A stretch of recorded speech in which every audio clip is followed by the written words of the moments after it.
नमस्कार मित्रांनो, मुख्यमंत्री लाडकी बहीण योजनेचा फॉर्म कसा भरायचा आपण आता बघणार आहोत। सर्वात आधी तुम्हाला प्ले स्टोअरवर यायचं आहे।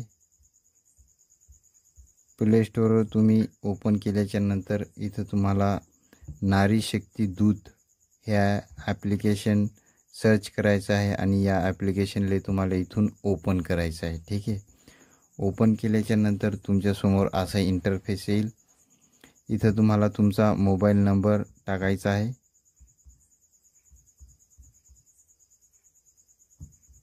आणि सबमिट या ऑप्शनवर तुम्हाला लॉग इन या ऑप्शनवर तुम्हाला क्लिक करायचं आहे।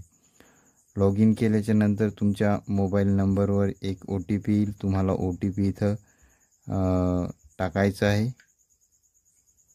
4 अंकीचा OTP येईल 3626 आणि व्हेरीफाय OTP या ऑप्शनवर क्लिक करायचं आहे। त्यानंतर इथं बघा आपली माहिती भरण्यासाठी इथे क्लिक करा, याच्यावर क्लिक करायचं आहे। प्रोफाईल अपूर्ण असल्यामुळे इथं तुम्हाला प्रोफाईल पूर्ण करायची आहे।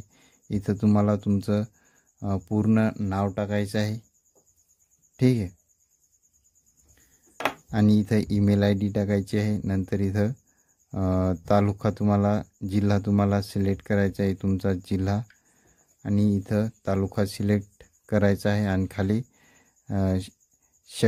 नारी शक्तीचा टाईप म्हणजे प्रकार, नारी शक्तीचा प्रकारमध्ये तुम्ही इथं बघा सामान्य नारी असेल तर सामान्य नारी करायचं आहे। समूह संसाधन व्यक्ती असेल तर बचत गट सदस्य असेल तर बचत गट सदस्य करायचे, बचत गट सचिव असेल तर गृहिणी असेल तर गृहिणी। ठीक आहे, तर सामान्य नारी आपण करणार आहोत।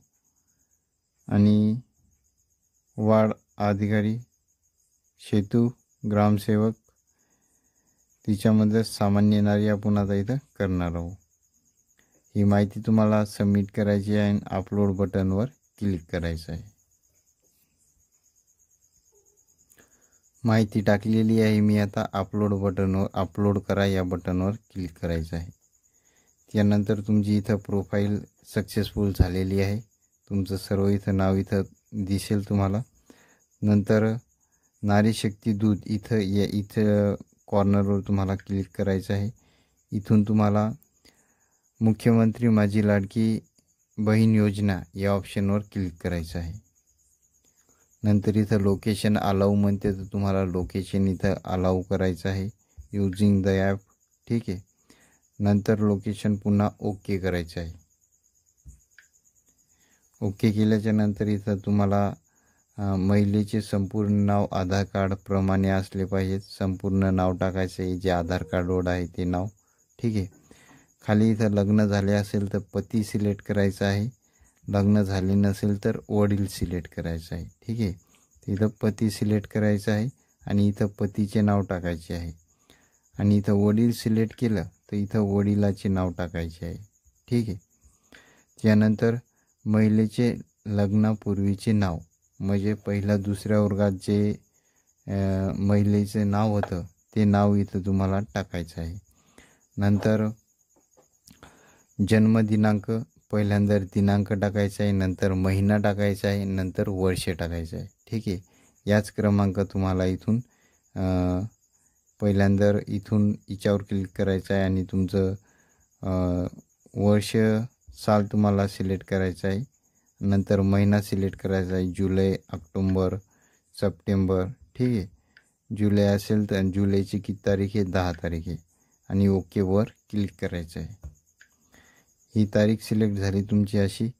त्यानंतर अर्जदाराचा पत्ता आधार कार्ड प्रमाणे आणि इतर माहिती तुम्हाला इथं टाकायची आहे। इथं तुम्हाला अर्जदाराचा संपूर्ण पत्ता टाकायचा आहे, आधार कार्डवर जो पत्ता असेल तो पत्ता टाकायचा आहे। इथं जिल्हा सिलेक्ट करायचा आहे तुमचा, आणि इथं तालुका सिलेक्ट करायचा आहे। ठीक आहे, आणि इथं तुमच्या गावाचं नाव टाकायचं आहे। आणि याच्यामध्ये तुम्ही ग्रामपंचायतमध्ये ग्रामपंचायत तुमचा आसपासचा इलाका ग्रामपंचायतमध्ये असेल तर ग्रामपंचायत टाकायचं आहे, नगरपालिका असेल तर नगरपालिका, आणि नगरपंचायत असेल तर नगरपंचायत, या तिन्हीमधून एक नाव तुम्हाला इथं लिहायचं आहे. आता मी गावाकडचा आहे तर ग्रामपंचायत मी इथं लिहिणार आहे. ठीक आहे. त्यानंतर तुमचा पिनकोड टाकायचा आहे, जो तुमचा पिनकोड आहे तो तुम्हाला इथं टाकायचा आहे. नंतर इथं मोबाईल नंबर टाकायचा आहे, जो आधार कार्डला लिंक असेल तोच मोबाईल नंबर टाकायचा आहे. त्यानंतर आधार कार्ड क्रमांक तुम्हाला इथं टाकायचा आहे. आधार क्रमांक टाकल्याच्या नंतर इथं बघा प्रश्न विचारलेला आहे, शासनाच्या इतर विभागामार्फत राबविण्यात येणाऱ्या आर्थिक योजनेचा लाभ घेत आहात का? तर लाभ घेत असाल तर हो म्हणायचं आहे, घेत नसाल तर नाही म्हणायचं आहे. ठीक आहे. त्यानंतर ह्या 2 जागा अशाच राहू द्यायच्या, इथं काहीच नाही टाकायचं आहे. न व्यावहारिक स्थिती, तर तुम्ही अविवाहित आहात का, विवाहित, विधवा, तुम्ही जे असाल ते तुम्ही इथं सिलेक्ट करायचं आहे. ठीक आहे. तर विवाहित मी आता इथं सिलेक्ट केलेलं आहे. महिलेचा जन्म परराज्यात झाला आहे का, तर इथं नाही, महाराष्ट्रातच जन्म झाला, परराज्यात जन्म झालेला नाही. ठीक आहे. अर्जदाराचे खाते असलेल्या बँकेचा तपशील, तर इथं बँकेचे नाव टाकायचे आहे. अर्जदाराचे म्हणजे मुलीचंच खातं इथं लागल, नवऱ्याचं किंवा वडिलाचं किंवा आईचं खातं लागणार नाही.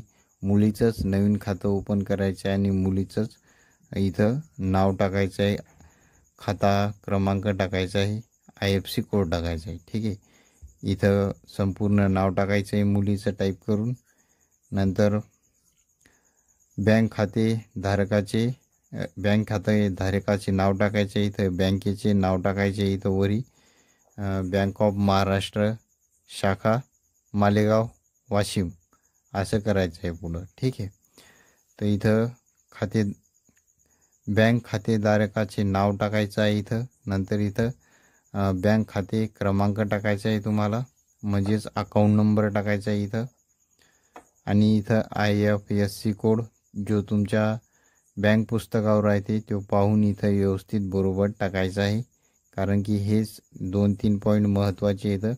हे तुम्ही बरोबर टाकले तर तुमचे पैसे बरोबर तुमच्या बँक अकाउंटमध्ये जमा होतील. ठीक आहे. त्यानंतर आपला आधार क्रमांक बँक खात्याला जोडला आहे का, नसल्यास आधार क्रमांक बँक खात्याशी संलग्न करण्यात यावा. म्हणजेच आधार क्रमांक तुम्हाला बँक खात्याशी लिंक करायचा आहे. बँकेत जायचं आहे, बँकच्या मॅनेजरला भेटायचं आहे आणि म्हणायचं आहे की आम्हाला आधार लिंक करायचं आहे बँकेच्या अकाउंटले. ते फॉर्म देतात, फॉर्म भरून घ्यायचा आहे आणि आधार लिंक करून घ्यायचं आहे. त्यानंतर इथं लिंक असेल आधार बँकले तर होय करायचं आहे. त्यानंतर खाली सर्व कागदपत्रे अपलोड करण्यात यावी. आधार कार्ड इथून अपलोडवर क्लिक करायचं आहे आणि इथून कॅमेऱ्यातून फोटो काढायचा आहे किंवा गॅलरीमधून तुम्हाला सिलेक्ट करायचं आहे. ठीक आहे. त्यानंतर आदिवासी प्रमाणपत्र, जन्म प्रमाणपत्र, इथं तुम्ही TCची झेरॉक्स टाकू शकता, जी तुमच्यापाशी शाळा सोडल्याचा दाखला, म्हणजेच TCची झेरॉक्स तुम्हाला इथं अपलोड करायची आहे. तुमच्या मुलीची उत्पन्नाचा दाखला टाकू शकता, पिवळे किंवा केसरी राशन कार्ड इथं टाकू शकता. ठीक आहे. अर्जदाराचे हमीपत्र, याची लिंक तुम्हाला डिस्क्रिप्शनमध्ये मिळेल, ते डाउनलोड करा. व्यवस्थित सर्व याच्यावर टिक मार्क करा आणि खाली अर्जदाराचे नाव लिहा आणि मुलीची तिथं म्हणजे अर्जदाराची म्हणजे मुलीची सही करा आणि इथं अपलोडवर क्लिक करून कॅमेऱ्यातून फोटो काढा. ठीक आहे. त्यानंतर बँक पासबुक समोर ठेवायचे आहे आणि इथून बँक पासबुकचा कॅमेऱ्यातून फोटो काढायचा आहे. त्यानंतर महिलेचा जन्म परराज्यात झाला असल्यास पतीचे कागदपत्रे इथं तुम्हाला अपलोड करायचे आहे. तुम्ही महाराष्ट्राला येत असाल तर तुम्हाला हे ऑप्शन सोडून द्यायचं आहे, इथं काहीच करायचं नाही. नंतर अर्जदाराचा फोटो इथं अपलोड करायचा आहे कॅमेरा येईल, अर्जाचा फोटो मस्त काढायचा आहे आणि अपलोड करायचा आहे. ठीक आहे. त्यानंतर ॲक्सेप्ट या बॉक्सवर क्लिक करायचं आहे. सेव्ह करा याच्यावर क्लिक करायचं आहे आणि इथं सबमिट बटन येईल, या सबमिट बटनवर क्लिक करायचं आहे. आता मी सर्व माहिती इथं व्यवस्थित टाकतो आणि लगेच सबमिट करतो. त्याच्यानंतर बघा काय करायचं आहे. त्याच्यानंतर सबमिट केल्याच्यानंतर इथं तुमची सर्व माहिती तुम्हाला दिसेल. मोबाईल नंबर, आधार कार्ड, बँक अकाउंट, सर्व माहिती तुम्हाला इथं चेक करायची आहे आणि जतन करा याच्यावर तुम्हाला क्लिक करायचं आहे. त्याच्यानंतर बघा OTP येईल आणि OTPच्या नंतर तुमच्यासमोर फॉर्म भरलेला दाखवल. इथं तुमचा मोबाईल नंबर दाखवल आणि क्रिएटेड ऑन 13/7/2024 9:17 PM हा तुमचा फॉर्म भरलेला आहे. टाईम दाखवल, डेट दाखवल आणि यापूर्वी केलेला अर्ज सर्व, यापूर्वी केलेला अर्ज सर्व तुम्ही इतरांचे दुसऱ्या स्त्रियांचे फॉर्म इथून भरू शकता. सर्व स्त्रियांचे नाव इथं तुम्हाला दिसेल. ठीक आहे. आणि कोण फॉर्म भरला, डेट, तारीख, टाईम सर्व तुम्हाला इथं यापूर्वी केलेले अर्ज याच्यामध्ये दिसेल. आणि इथं नारी शक्ती दूतमधून तुम्ही फॉर्म भरू शकता. ठीक आहे. व्हिडिओ आवडला असेल लाईक करा. चॅनलवर नवीन असाल आपल्या सबस्क्राईब नक्की करा. पुन्हा भेटूया पुढच्या व्हिडिओमध्ये. धन्यवाद.